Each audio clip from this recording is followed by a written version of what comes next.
এই যে সামনে হেঁটে চলেছে আমাদের ইমরান হাশমি, তার বিশাল ঝুড়ি নিয়ে আসছে তো আসছেই। সে একজন প্রকৃত জলপাটা।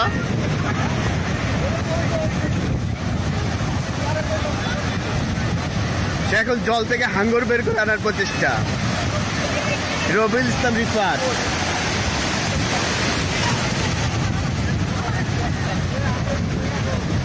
সে যাচ্ছে তো যাচ্ছেই, যাচ্ছে তো যাচ্ছেই।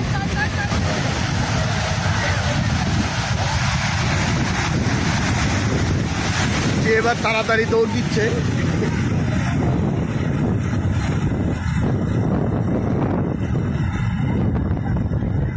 সামনে আয় মামা, ওইভাবে না, একটু স্ট্রং ম্যান ম্যান। আরে এদিকে আয়, তুই এদিকে আয়, এইভাবে অ্যাপ পোস্ট দিয়ে। এই তো সবাস।